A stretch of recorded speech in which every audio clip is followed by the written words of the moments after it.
Hey guys, Offroad MudMowers. Today I'm going to show you how to blow up a transaxle. Just kidding.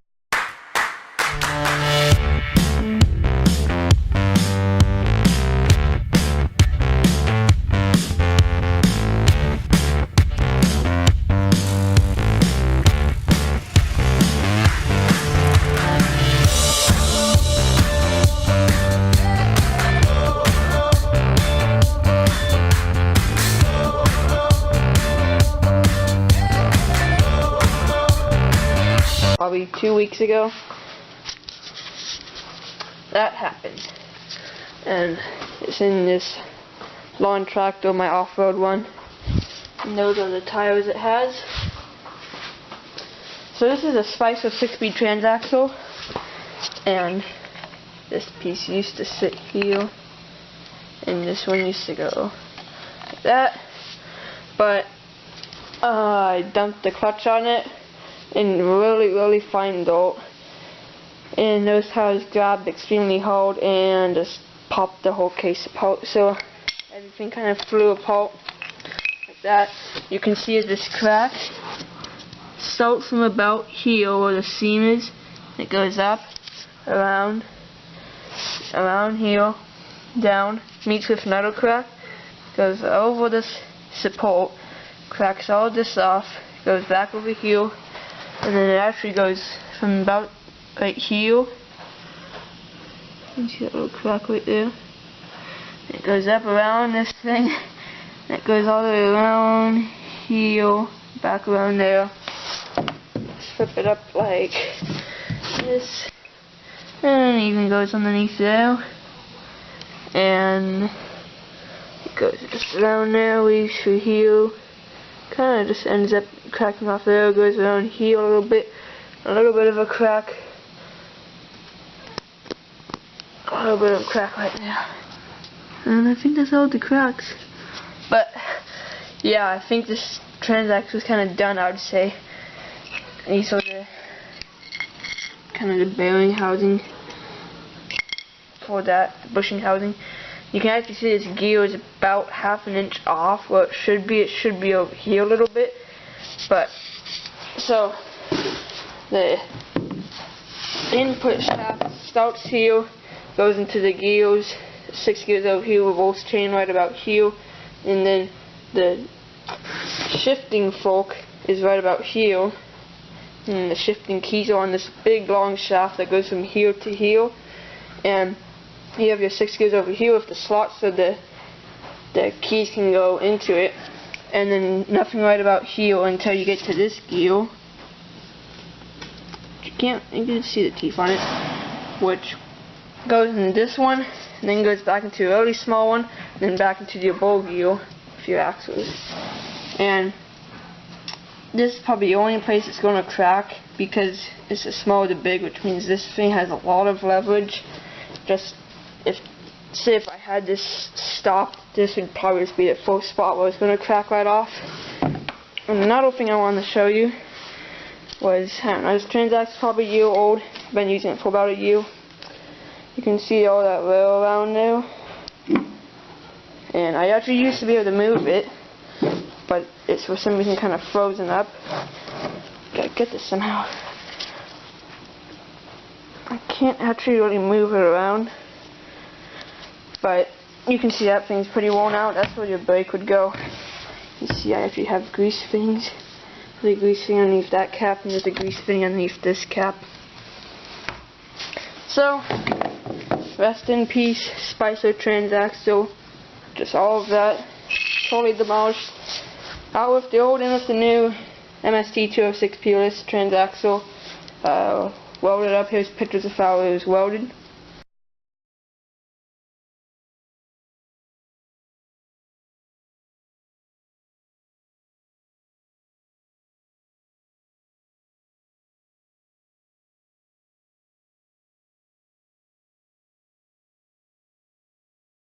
And the reason why it's welded that way, so you've got the axle, it goes into a spider gear, 2 spider gears, and then another spider gear out the axle. The reason the spider gears are welded up and not the bowl gears welded to the spiral gears is so that bowl gear can actually flex around, but the spiral gears are solid. If you welded, say, the bowl gears to the, spiral gears to the bowl gear, it actually could crack the teeth in the corner, because I've had that happen, or it might just crack everything because the case cannot flex around. And I know this metal, when you weld it, when it gets heated up, kind of loses its strength. Let's just hope it works in this thing. So I'm going to put it in here, and my pulley actually stayed up there, so I gotta put the pulley on. That's the 5-inch pulley up there. And this doesn't get cleaned very well. I was romping and I went past the tree and kind of ripped off the mud plow. So I gotta redo that whole thing, which might take 30 minutes. And you might have noticed different engine, because the old one, it just had no power whatever you did to it. Fully rebuilt, 3-bolt fuel pump, wall carburetor, the 4-bolt, so Nicky. I rebuilt the wall carburetor and it still ran terrible. New coil, still ran terrible. Another new coil, still ran terrible. So I put this one on. And it actually blew up the day. That blew up the day I put this one on. This motor's got a huge knock, so I'm just gonna use whatever was left in it and then probably build a new motor with connecting rods. So I'm gonna put that in. I'm not gonna use the brakes because I don't even have a brake arm, and I don't even use brakes because I just like to go full clutch and then shift. So you're gonna get that one in, and now, in case you guys do. I really wish I got the footage when I blew this thing up, because I just parked it in the dirt and I put in probably 4th gear, maybe 6th gear, because 6th gear would be enough to blow that thing out of the park.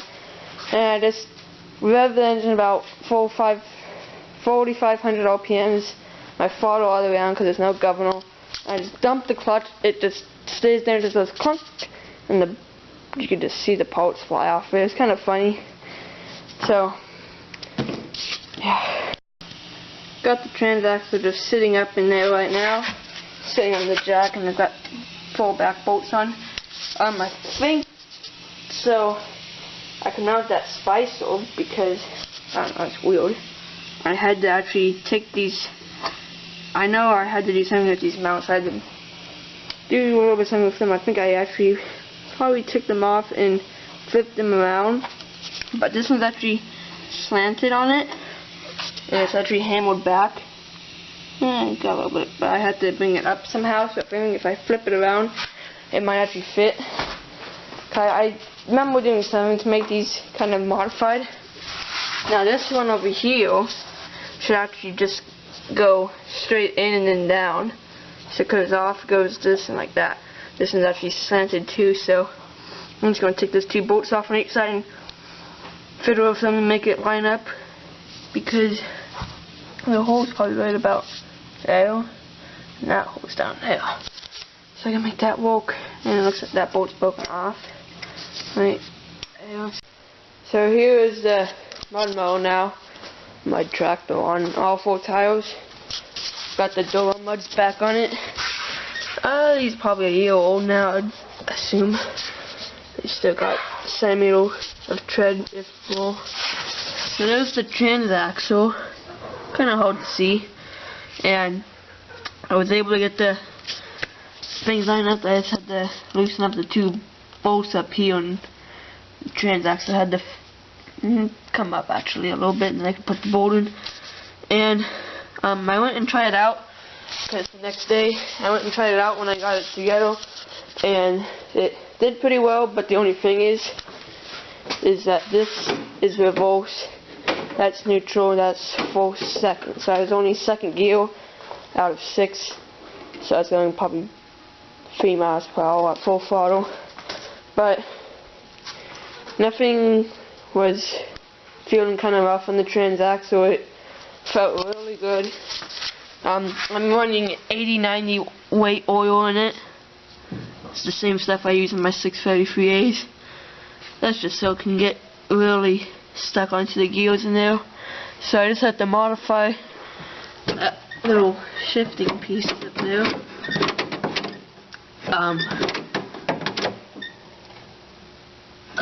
I'll look at that later, but yeah, I hope you guys enjoyed this video of Offroad MudMowers old transaxle review. I might open it up just to see what else is inside of it, but sorry I haven't been posting videos lately. I probably will now, and this thing should be out in the mud. So see you later.